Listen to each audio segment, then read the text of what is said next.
Ya te decía que tiene muchos beneficios el consumo de molondrones. Sigue siendo uno de mis alimentos no favoritos, pero bueno, igual te lo presentamos para que tú sí tengas la información y sepas por qué incluirlo en tu dieta. Nosotros seguimos por aquí Con el Consumidor. Antes de darle la bienvenida al doctor que nos estará hablando hoy del tema tan importante que te había comentado al inicio del programa, quiero enviar un fuerte abrazo a Urseili e Ismael, que están en sintonía con nosotros y nos escriben a través de las redes sociales, al igual que Roberto Carlos Sánchez, que dice que es fiel televidente también del programa. Ahora sí, luego de estos saludos, pues darle la bienvenida al doctor Luis Moreno, oncólogo, quien nos estará hablando acerca de todo lo que tiene que ver con la sensibilización del cáncer, específicamente el cáncer de mama, tomando en cuenta que estamos en el mes precisamente para tratar este tema. Bienvenido, doctor. Maile, gracias, muy amable, gracias por la invitación a tu programa y saludos a toda tu teleaudiencia.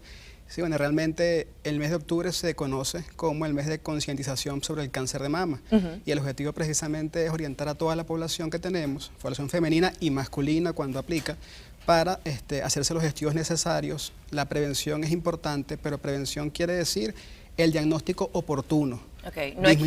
Disminuir los factores de riesgo que pueden condicionar la aparición de la enfermedad. No es que hay alguna manera de prevenir per se de cosas que se pueden evitar. No. ¿Cómo se trabaja esa prevención entonces? Lo que hacemos realmente es, hay factores que son propios y que no se pueden modificar. ¿Cuáles son? Por ejemplo, ser mujer. No quiere decir que no le dé cáncer de mama al hombre. Y por supuesto ser mayor de 50 años. 50 años o más son más propensas a desarrollar un cáncer de mama. Pero factores que son modificables. Por ejemplo, tienes modificable, la edad no la puedes modificar, pero puedes modificar la paridad. Eso es modificable, y factores que no son modificables. Modificable, por ejemplo, el consumo de alcohol. Deberías evitar el consumo de alcohol, deberías evitar el cigarrillo, el tabaco. Son factores que pueden modificarse. Puedes evitar también la terapia hormonal postmenopáusica y otros que son difícilmente modificables. ¿Cuáles son? Por ejemplo, el factor genético. Una persona que haga mucho ejercicio, que es lo recomendable, pero tenga factor genético, una primera línea, por ejemplo, mamá, abuelas, hermanas con cáncer de mama, disminuye la posibilidad, pero no quiere decir que desaparece. Entiendo. En el caso de los hombres, ¿qué tanto pueden hacer ellos también? ¿Son las mismas medidas las que deben tomar para evitarlo? Generalmente sí. A diferencia de las mujeres, 1 de cada 100 hombres podría desarrollar cáncer de mama. 1% de la población. Bien, entonces ya una vez detectado, ¿qué debemos hacer? O más bien, ¿en qué grados se puede ir manifestando? O si hay alguna división aparte o no. Mira, es importante que como oncólogos sepamos que, y lo sabemos, que tenemos que estadificar al paciente, estadiarlo. Mientras más temprano el estadio, mayores posibilidades de tratamiento y mayor posibilidad de sobrevida, de curación. Sin embargo, desafortunadamente, en nuestros países, en América Latina, pues los diagnósticos son generalmente tardíos. Eso no quiere decir que no podamos abordar al paciente. Generalmente va a oncología clínica, quimioterapia, buscando la reducción de la lesión y someter después a la paciente a una cirugía conservadora de mama cuando aplica, o a una mastectomía radical modificada, que es la extirpación de la glándula mamaria como tal. Después, dependiendo de las condiciones de esa paciente, de esa anatomía patológica, de ese reporte, el paciente entonces iría a radioterapia, que es la irradiación de la zona y los niveles ganglionares de esa glándula mamaria. ¿El más leve de esos tratamientos que usted mencionó sería la quimioterapia entonces? No leve, son complementarios realmente. Pero hay pacientes que no ameritan quimioterapia e inmediatamente van a cirugía. Y ya las pacientes están curadas. Pero generalmente, ¿cuál es el procedimiento? Digamos, el paciente puede ir, dependiendo del estadio, iría a quimioterapia, a cirugía y a radioterapia. Todo se maneja siempre de manera multidisciplinaria. Entonces, ¿cómo se determina qué paciente va a cada uno de esos tratamientos? Dependiendo del estadio inicial de la paciente, dependiendo de la histología de esa paciente. Por ejemplo, una paciente que tenga una mama pequeña, pero una tumoración voluminosa, generalmente podría ir, dependiendo de varios factores, a oncología, a quimioterapia, buscando que esa lesión disminuya lo suficiente como para realizar una cirugía preservadora de la mama. Y después que le hacen la cirugía preservadora, que no le extirpan la glándula completa, sino parte de la mama, esa paciente va a radioterapia. Generalmente todas las pacientes que se les hace una cirugía conservadora de la mama van después a radioterapia, salvo casos muy puntuales donde podría excluirse la radioterapia. En pacientes que les hacen una mastectomía radical, habría que evaluar, por supuesto, esa anatomía patológica y el estadio inicial para entonces saber si lleva o no lleva radioterapia. Bien. Usted mencionaba el hecho de que las mujeres a partir de los 50 años son más propensas a desarrollar cáncer de mama, pero ¿cuál es la edad más temprana a la que este cáncer puede aparecer? Mira, puede aparecer, yo he tenido pacientes de 25 años pacientes de 28, 29 años. Suelen ser lesiones agresivas, pero se pueden tratar. Siempre que la mujer, que el paciente como tal, siga todas las indicaciones, es importante la autoexploración mamaria. Eso es fundamental. Si la mujer siente algún nódulo, alguna masa, hay secreción a través del pezón, algún hundimiento, deformación, induración o se palpa en la axila algún nódulo, tiene que ir al mastólogo, a su médico de confianza, de manera que le evalúen y le pidan los estudios necesarios, ya sea una sonografía o una sonomamografía. Básicamente poner atención a los cambios y las señales que da nuestro cuerpo. Fundamental. Cuando se hace eso a tiempo, la probabilidad de diagnóstico y de tratamiento es muy alta. Bien, así que por eso justamente tenemos que nosotros seguir hablando de temas como estos para que la gente pues lo tenga en cuenta y esté muy pendiente. Esos nódulos que usted menciona que muchas veces se forman en las glándulas mamarias suelen ser siempre dolorosos, a veces no. ¿Cómo nosotros lo diferenciamos? Pueden ser nódulos que no causan ningún tipo de dolor. Generalmente después de la menstruación, donde la mujer se palpa, hay nódulos que pueden cambiar de tamaño y no son dolorosos.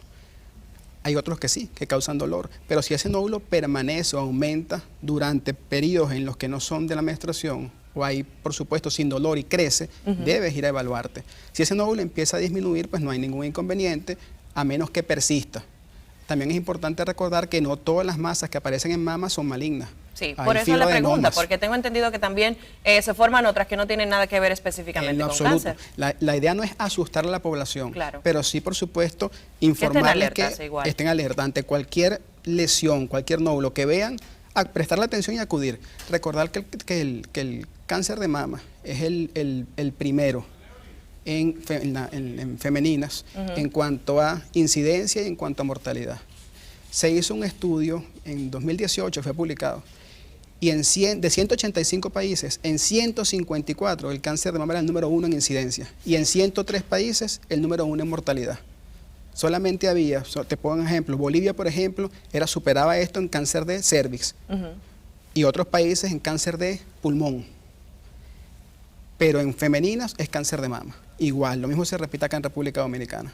Sigue siendo el cáncer que mayor tasa de mortalidad tiene. Seguido muy de cerca, de incidencia, seguido muy de cerca del cáncer de cuello uterino. Bien. En el caso de los hombres, ¿esos síntomas físicos también son igual que los de las mujeres? Sí, son muy similares. Si se palpan alguna induración, hay pacientes o hay personas que se administran estrógenos o hormonas exógenas. Esos pacientes o esas personas, esos hombres tienen que estar muy pendientes, por supuesto, de algún tipo de crecimiento, algún tipo de secreción, o algunos pacientes que bloqueamos hormonalmente por una indicación específica, también tienes que estar pendiente de si aparece algo en mama. Y en caso de que se inyectaría a esos pacientes para bloquear esas hormonas específicas para que también estemos pendientes. Te pongo un ejemplo, pacientes que tienen cáncer de próstata que son alto riesgo y uno los bloquea. Esa es una de las indicaciones, bloquear la hormona masculina, buscando disminución del PSA, buscando disminución del tamaño de la glándula, que no se active, pero un tiempo prolongado causa efectos secundarios y uno podría ser ese. Otros pueden ser, por ejemplo, osteoporosis. O sea, es un tratamiento, está indicado, está avalado, pero hay que hacer los seguimientos oportunos. Bien, entonces, ¿cada qué tiempo debe ir uno a hacerse ese chequeo para saber que todo está en orden y a partir de qué edad sería lo recomendable? Generalmente cada 6 meses. Y a partir de los 35, 40 años. Eso no quiere decir que no lo puedas hacer antes. Como te digo, si hay una línea, una genética, madres, hermanas, abuelas que tuvieron cáncer de mama, hay que comenzar temprano. Porque como te digo, esos son factores que no son modificables. Bien, en el caso de que ya se haya sometido una persona a un tratamiento, el cáncer de mama, ¿se cura o es solamente tratable y hay que cada cierto tiempo... Mira, siempre hablamos siempre hablamos en medicina y muy básico en oncología de curación, control y cuando no es paliación. ¿A qué me refiero? Hay pacientes que son diagnosticados muy oportunamente, muy tempranamente y se curan. Eso no quiere decir que los controles no se tengan que hacer constantemente, igual se van a hacer. Hay otros pacientes donde lo que buscamos o lo que logramos es el control de la enfermedad, la sobrevida libre de enfermedad. Y otros en los que ya no se puede curar, son pacientes donde haya habido metástasis, se pueden tratar, pero no se pueden curar. Esos pacientes, pues lo que buscamos es la paliación de los síntomas que pueden presentar. Que tengan los síntomas más llevaderos posibles, por decirlo de alguna manera. Exactamente. También he escuchado hablar de que hay un rango de 5 años para que entonces, pero eso lo vamos a hablar a profundidad luego de esta llamada. Buenos días. Hola, ¿con quién hablamos? No, yo me llamo Juana. Hola, Juana, adelante. Yo le quiero hacer una pregunta al doctor. de que yo me hice una sonomamografía y me salió un nódulo, pero no me he hecho la mamografía. ¿Qué me recomienda él? Yo soy una persona de 55 años. Juana, que es importante que ya si ya te hiciste la sonografía, procedas por supuesto con las indicaciones, con la mamografía y acudas al especialista para que te evalúe. Si él lo considera oportuno, entonces él indicará de ser necesario una biopsia o algún estudio adicional. Pero es importante que completes con la mamografía, sobre todo por la densidad de la mama a esa edad. Bien, ahí están en pantalla los teléfonos para que si usted tiene sus inquietudes o algún comentario pueda también hacérnoslo saber. Y también en redes sociales, por supuesto, estamos @conelconsumidor. Le comentaba, doctor, antes de la llamada, que he escuchado hablar de un rango de edad en el cual la persona, si no ha vuelto a presentar algún otro síntoma o ha empeorado, pues ya se considera curado del cáncer. ¿Qué hay de cierto en eso? Sí, es así. Una vez que el paciente se le hacen los seguimientos, perdón, que son durante 5 años, generalmente a partir de los 5 años uno lo conoce como sobreviviente de cáncer. Sin embargo, hay que hacer constantemente los seguimientos, los estudios, y no quiere decir que después de 5 años ya no te hago más estudios. Te los voy a seguir haciendo, pero mucho más espaciados. Ok. Ya si lo hacía cada 6 meses, lo podemos hacer cada 10, cada 1 año. Y así va. Por ejemplo, inicialmente el primer año tú vas a consulta cada 3, cada 4 meses. El segundo año vas a consulta cada 4 meses. Date cuenta que lo vas espaciando. Ya a partir del tercer año puede ser una vez cada 6 meses y después una vez al año. Pero ante cualquier sintomatología, y necesariamente tienes que acudir nuevamente al especialista, a tu oncólogo clínico, a tu cirujano oncólogo, al oncólogo radioterápico, al cirujano urólogo, dependiendo de la patología que estemos hablando. Excelente. Es importante resaltar que tiene que ser multidisciplinario. O sea, todas las decisiones que se toman en un comité. Eso es fundamental porque todos participamos en esa decisión. Es una decisión, no es como antes, que era una teoría paternalista. Yo le decía al paciente lo que él va a hacer. Actualmente no es así. Interesante esa parte. El paciente participa y decide si está de acuerdo o no con lo que se le está ofreciendo. ¿Te quieres operar? Sí, es el número 1, es el gold estándar, pero no quiero operarme. Tú tienes que decirle al paciente entonces cuáles son los pros y los contras de esa decisión que él está tomando. Siempre hay efectos secundarios en lo que vamos a hacer. Lo importante es que el paciente lo sepa y no confundir efectos secundarios con complicaciones del tratamiento que vamos a administrar.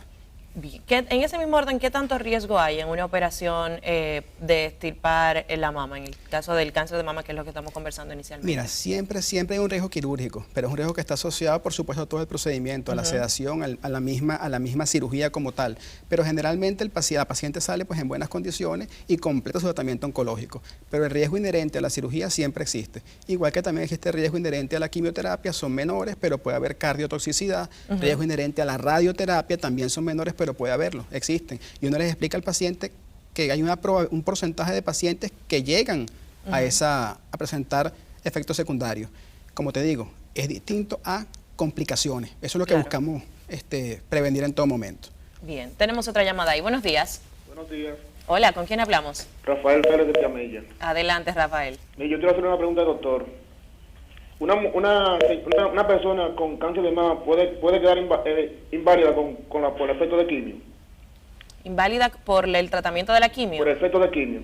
No, Rafael, mira, generalmente, ¿qué sucede? Generalmente la paciente va a ser evaluada, le van a dar quimioterapia, pero le van a pedir también estudios de extensión. ¿Y cuáles son esos estudios de extensión? Puede ser gammagrafía ósea, tomografía de tórax, resonancia magnética de tórax o abdomen y, por supuesto, ver cómo está toda la parte neurológica de esa paciente, resonancia magnética cerebral. Habría que investigar realmente qué está sucediendo y por qué la paciente en estos momentos tú refieres que está en esas condiciones. Tiene que ser evaluada por un especialista en el área que te diga realmente qué está sucediendo, pero no por efecto de la quimioterapia. Bien, me llamó mucho la atención esa pregunta de si que podía quedar una persona inválida a través de precisamente este tipo de tratamiento para el cáncer. Por aquí nos preguntan justamente algo en ese mismo orden, por aquí la tengo, que si influye de una manera u otra que una persona salga embarazada durante el proceso de quimioterapia, ¿qué puede pasar ahí? Sí influye y no es lo ideal. A la paciente siempre debe decírsele que durante los procedimientos oncológicos debe evitar el embarazo. A veces, por ejemplo, si estamos irradiando pelvis, lo que se pide es que la paciente pues congele óvulos, que tenga un banco donde pueda permanecer y entonces permitir la posibilidad de que tenga hijos posteriormente. Pero durante los procedimientos oncológicos lo ideal no es que salga embarazada porque la quimioterapia y la radioterapia son teratogénicas. O sea, a medida que tú administras quimio o la radioterapia, a la paciente y está embarazada causa de efectos graves en el feto. Entonces, lo ideal no es que esté embarazada durante el procedimiento oncológico. Bien. ¿Y qué pasa cuando ya llega una paciente que está embarazada y necesita pues algún tratamiento? ¿De qué manera entonces se aborda ese caso? Mira, hay que ver, por supuesto, en qué estadio está. Es importante recordar que no está permitido en el país pues el aborto. Entonces, esta paciente hay que manejarla de una manera, como te digo, un comité de ética, explicarle cuáles son los beneficios y los contras de ese embarazo durante el procedimiento oncológico, si es mama, evaluar si entonces esa paciente está ya en una etapa, en un tercer trimestre, por ejemplo, donde uno con las medidas necesarias pueda entonces irradiar o esperar. O ver si existe algún esquema de quimioterapia, que los hay, que se puedan administrar mientras más avanzado sea el embarazo. Mientras más temprano el embarazo es más complicada la situación. Sí, es más riesgo. Bien. Tenemos otra llamada ahí. Buenos días. Buen día. Hola, ¿con quién hablamos? Con María Antonia. Adelante, María Antonia. Quiero hacer una pregunta al doctor. Mire, yo soy de sangre negativa y ya perdí todo embarazo y me han puesto la inyección. María, creo que estamos un poquito perdidos, María, con el tema de hoy. Estamos hoy conversando, volvemos a recordar, por supuesto, acerca de la prevención y sensibilización del cáncer de mama en primera instancia, ya que justamente en octubre se conmemora el mes de la sensibilización de este tema. Doctor, por aquí también nos quieren, ¿cómo manejar la ansiedad y el miedo en estos procesos de quimioterapia? Mira, es importante y recalco que debe ser un equipo multidisciplinario y la presencia del psicooncólogo es fundamental, no solamente para el paciente, sino para el entorno familiar. Recordad que cuando tratamos a un paciente también tratamos a la familia. Sí. La familia entra a consulta, la familia tiene ansiedad, miedo, el paciente se deprime. Generalmente cuando uno dice cáncer o anteriormente cuando uno decía cáncer, el paciente lo asociaba con una condena a muerte. Claro. Actualmente no es así. Hay que saber abordar al paciente sin ocultarle información, decirle lo que el paciente debe saber y a la familia también. Pero siempre tiene que ser un equipo multidisciplinario y la presencia de psicooncólogos, de enfermeras oncológicas, de personal entrenado en el área es fundamental. Excelente. Y ese tema lo hemos abordado en otros momentos, con otros casos de salud. Lo importante que es nosotros crear esa conciencia también en las personas más cercanas al paciente, porque justamente esas palabras que puedan decirle le pueden servir mucho de aliento o para hundirse aún más en la depresión. Eso es fundamental. O sea, cuando hay palabras que uno debe tomar con pinza y decírselas al paciente. Decirle sí, la verdad, exponerle la situación, pero tener la confianza para hablar con él y explicarle a qué se está enfrentando, qué es lo que se está haciendo y tener esa relación con el paciente.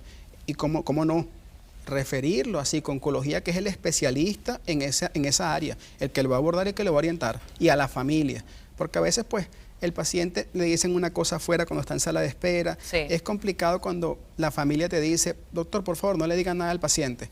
Sí, es un derecho realmente, pero si ese paciente está en la sala de espera y se entera por algún otro paciente y le pregunta, ¿qué cáncer tienes tú? ¿Cómo se va a sentir el paciente? Traicionado por la familia y traicionado por el médico. O sea, hay que saber abordarlo, orientarlo y derivarlo al especialista en el tema.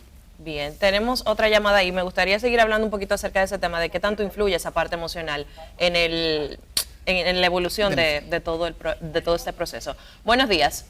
Sí, buenos días. Hola, ¿con quién hablo? Con Darcy, estamos. Adelante con su pregunta o inquietud. Y la pregunta que yo quiero hacer es que una sobreviviente de cáncer de 27 años y siempre ha mantenido su chequeo en su oncológico, ¿por qué tiene derecho de cáncer vaginal? ¿Por qué tiene derecho de un pronto salirle un brote así de cáncer rapidísimo? Gracias por su llamada. Daisy, por lo que entiendo, tiene 27 años la paciente. Eso quiere, y me estás diciendo que es un cáncer de cervix probablemente. Es importante resaltar que ahí juega un papel importante el VPH, el virus papiloma humano, y que generalmente pues también hay factores asociados al desarrollo de la enfermedad por la infección por el VPH. Entonces, ¿qué pasa? La paciente se puede haber contaminado del virus, o infectado, mejor dicho, del virus, a muy temprana edad, dependiendo de cuándo haya iniciado las relaciones sexuales, y la enfermedad se va desarrollando. Posteriormente, amerita cirugía, quimio o radio, no sé qué le habrán dado a la paciente, pero generalmente si no es quirúrgica, va a quimio y radioterapia, y braquiterapia, y posteriormente con su seguimiento.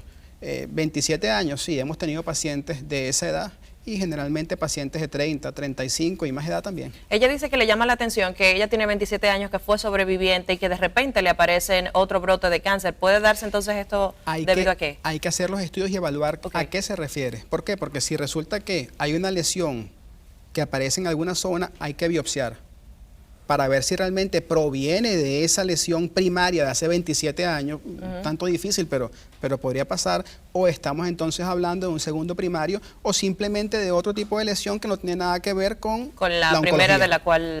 Mira, eso es fundamental, como te digo, que sea algo en equipo y que el psicooncólogo participe.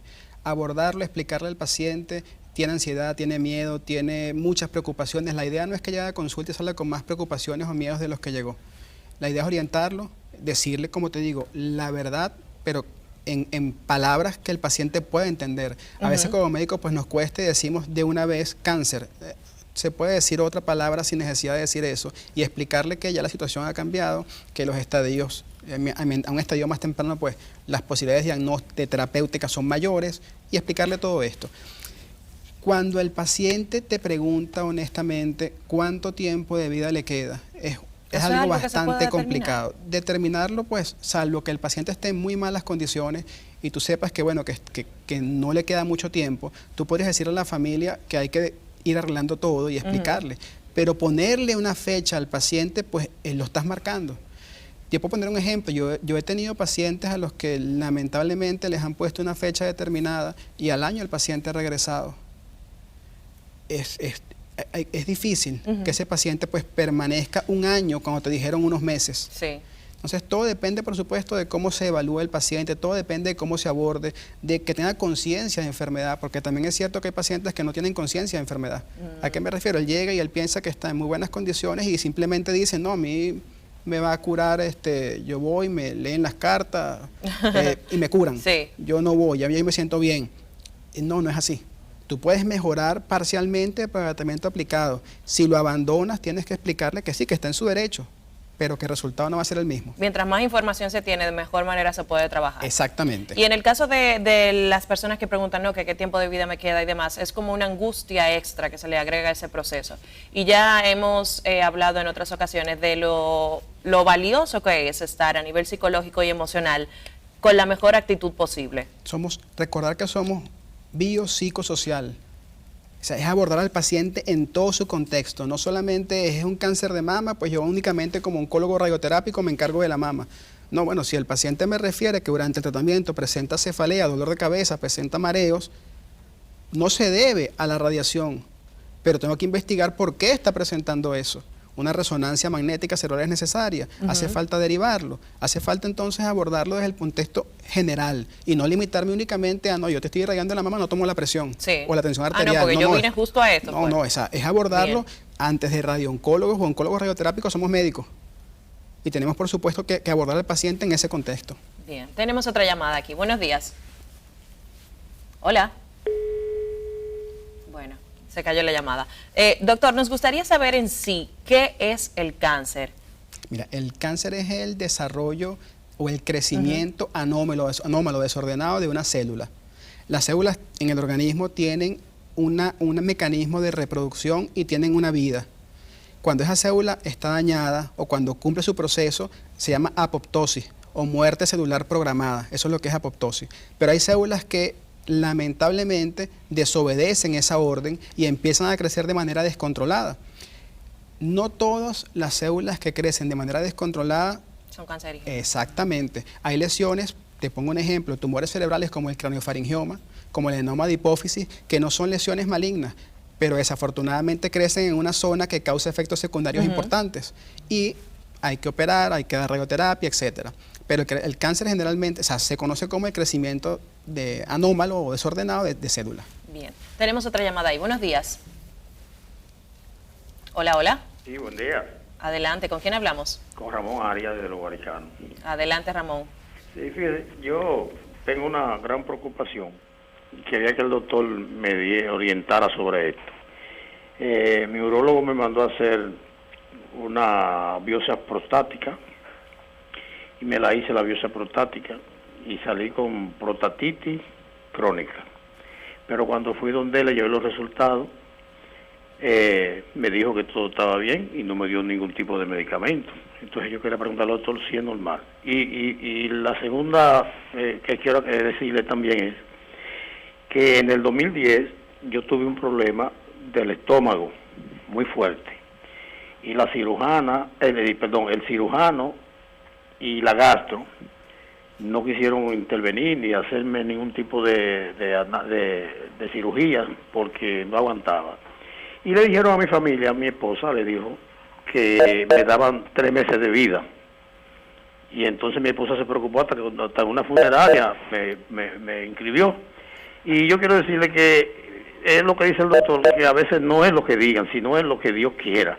Y yo tengo 10 años de ese problema, yo estoy viviendo y coleando todavía. Así Muchísimas gracias. Oigo la respuesta por la televisión. Bien, gracias Ramón por la sintonía, por su pregunta y por ese testimonio que precisamente avala lo que acaba de decir el doctor. Oiga, a él le dieron 3 meses de vida y eso fue en 2010. Ramón, mira, es importante con lo que mencionas, fuiste al urólogo, te tomaron la biopsia prostática y reportó, según me dices, prostastitis crónica, volviste a tu urólogo y el urólogo pues te dijo que no te indicó ningún tratamiento específico. Es importante que vuelvas nuevamente a consultar con él, sí decirte que la prostatitis no es maligna, es la inflamación como tal de la próstata. Probablemente te la solicitaron porque hubo elevación del PSA, una hiperplasia prostática que aumentó el PSA y te solicitaron la biopsia que no reportó malignidad. Pero sí hace falta que te pongan generalmente tu tratamiento dependiendo de lo que si tu urólogo considera apropiado. En cuanto a lo que me comentas de la patología gástrica, bueno, hay que seguir, por supuesto, haciendo los estudios, evaluarte para ver qué sentías en ese momento, pero coincido contigo, y lo hablábamos fuera del aire también, en que decir una fecha estimada en un paciente determinado, pues a veces es muy riesgoso, porque sometes al paciente a un estrés innecesario, salvo que tengas tú la certeza de que el paciente está en muy malas condiciones y tú le avises a la familia, pero demostrándole en qué situación está el paciente. Claro. No porque tenga un proceso oncológico u otro proceso. Bien, entonces en el caso del tema de la prostatitis crónica que él dice que le salió en sus estudios y que no le indicaron, ¿no sería mejor buscar la opinión de un segundo Sí, siempre experto? es válido, siempre es válido. Tú puedes buscar la segunda opinión de otro urólogo sin ningún inconveniente, eso es perfectamente válido. También podrías volver y pedirle a tu médico que te explique mejor a qué se debe exacto, porque la no te hayan prostatitis. puesto, exacto, y que no te hayan puesto tratamiento. Y que él te explique por qué consideró no apropiado el tratamiento. A recordar que tratamos pacientes, no enfermedad. Si tratáramos enfermedad a todos los pacientes con prostatitis les indicaríamos lo mismo. Y realmente tratamos pacientes. Cada caso es diferente. Individualizarlos, así es. Bien, por aquí nos preguntan que en qué caso se indica una biopsia. Fui a hacerme un chequeo y me dijeron que tenía que hacerme una, pero no me explicaron bien. ¿Qué pasa? Que probablemente, me imagino que se refieren a mama, cuando toman las imágenes, cuando hacen las imágenes, ya saben, sonografía, mamografía, resonancia magnética mamaria, dependiendo de las características de ese nódulo, pues entonces el especialista en imágenes va a solicitar o a referir al paciente para la toma de la muestra. Okay. ¿Por qué? Porque puede tener microcalcificaciones, puede ser espiculada, etcétera. Entonces, esas son características que al imagenólogo le pueden llamar la atención y solicita entonces la toma de la biopsia. Bien. Tenemos otra llamada aquí. Buenos días. Buenos días. Hola, ¿con quién hablamos? Con Beata Peguero Guzmán. Adelante, Beata, gracias por la sintonía. Yo quiero preguntarle al doctor qué es un pólipo hiperplástico en el recto. Bien, gracias por la sintonía, Beata. Ok, te la evaluaron, tiene una lesión que tiene un crecimiento acelerado, pero probablemente no tiene ningún tipo de malignidad. Hay que seguirle estudiando. Pero un pólipo es el crecimiento en el tejido rectal y acelerado, pues no debería estar ahí, pero hay enfermedad y hay divertículos, por ejemplo, que están en todo el intestino. Uno los biopsia, uno los estudia y entonces uno al paciente le pone tratamiento. Ok. Nos preguntan por aquí también si el estrés puede causar cáncer. Sí, el estrés, bueno, no el estrés como tal solamente, pero sí es un factor influyente. Es un factor que una paciente que está constantemente sometida a algo estresante, que desde el punto de vista psicológico también, por supuesto, lo condiciona, pues en su momento podría, pero junto con otros factores que están asociados, factores genéticos que favorecen entonces el desarrollo de la enfermedad. Pero es el estrés como única Como tal no, condición, porque date cuenta que bueno, todos vivimos en estrés de diferente manera. Claro. Y no todos desarrollamos una patología neoplásica. Bien. Entonces puedes desarrollar quizás otro tipo de patología, a lo mejor un proceso hipertensión arterial, por ponerte un ejemplo, o puedes desarrollar una gastritis por tanto estrés, porque tiene que ver mucho, por supuesto, con toda la fisiología del organismo, pero no que te condicione específicamente a un cáncer. Hay que relacionar muchos factores para que eso se lleve a cabo. Doctor, ¿y qué hay de cierto en que hay alimentos que pueden prevenir el cáncer? Mira, hay alimentos que se recomienda que no los ingieras para que la posibilidad disminuya. Pero no que si lo vas a comer no aparece. Te pongo el ejemplo. Una paciente que tenga una línea ascendente de cáncer de mama, si hace ejercicio, perfecto, es lo ideal, la actividad física está indicada. Una actividad, por ejemplo, hay estudios que te hablan a ti, la actividad física reduce 15% la posibilidad de cáncer de mama, pero si tú haces 14 horas semanales de actividad física, pues entonces aumentas esa disminución a 28%. Pero si tienes antecedentes genéticos de cáncer de mama, esa probabilidad sigue estando allí. Exactamente, no quiere decir que desapareció. No, sigue estando ahí, la puedes aminorar, pero sigue estando ahí. Bien. Tenemos otra llamada aquí. Buenos días. Sí, buenas. Sí, le escuchamos. Habla Silvia. Adelante con su inquietud. Gracias por la sintonía. Ok, soy un paciente de cáncer. Yo tengo 4 años con ese problema. Entonces me estoy... Escúchenos por el teléfono. Buen día, Vilma. Se cayó la llamada. Bueno, doctor, ya no tenemos tiempo para más, pero le agradecemos muchísimo el que nos haya dado toda esta información de valor respecto al tema. Me gustaría ya que finalmente usted diera algunas recomendaciones finales para los televidentes que nos están viendo, específicamente en cuanto al tema principal que tocamos hoy, que fue el cáncer de mama. Primero agradecerte la invitación y a todos tu teleaudiencia por las preguntas, por la sintonía. Y decir que es fundamental, específicamente en el cáncer de mama, es el autoexamen mamario. Eso es fundamental. Es las precauciones que tienen que tomarse. Hacer ejercicio no es contraindicado. Disminuir la ingesta de alcohol, el autoexamen mamario, acudir, por supuesto, a las consultas rutinariamente. Ante cualquier sintomatología, cualquier nódulo que te palpes, cualquier cambio en la mama, acudir al especialista. Y decirte que en República Dominicana contamos con excelentes profesionales en el área de la salud. Específicamente en el área oncológica tenemos excelentes cirujanos oncólogos, excelentes oncólogos clínicos, bueno, y excelentes oncólogos radioterápicos. Estamos a la orden, por supuesto, para todo esto en el tema oncológico, y en Sabiaquer, que es el lugar donde me encuentro, pues estoy a la orden. Claro. ¿Tiene el teléfono de su consultorio o redes sociales, página web, para que la gente también pueda accesar por allí? Sí, mira, el teléfono de Sabiaquer es 829-547-0039. Así le aparece que, en pantalla. Excelente. Y a la orden, de verdad que sí, te agradezco mucho la invitación. Bien, gracias a usted, doctor, por acompañarnos en esta mañana. También agregar a esas recomendaciones del doctor que los hombres también deben estar pendientes a esos síntomas del cáncer de mama, porque a pesar de que la incidencia es muy baja, la incidencia es muy baja, pero existe igual. Exactamente. Bien, esperamos que te haya servido la información de hoy en el programa que preparamos para ti, iniciando el mes de octubre, mes de la sensibilización del cáncer de mama. Recuerda que puedes verlo de nuevo esta misma tarde en nuestro canal de YouTube. Nos consigues con el nombre del programa, súper fácil, Con el Consumidor. Recuerda buscarnos también en redes sociales, @ConElConsumidor. En Instagram en breve estaremos publicando la información del doctor para más facilidad. También estoy en mis cuentas personales, @Madeline Arnaud. Nos encontramos mañana aquí a las 9 en punto con más del contenido de Con el Consumidor.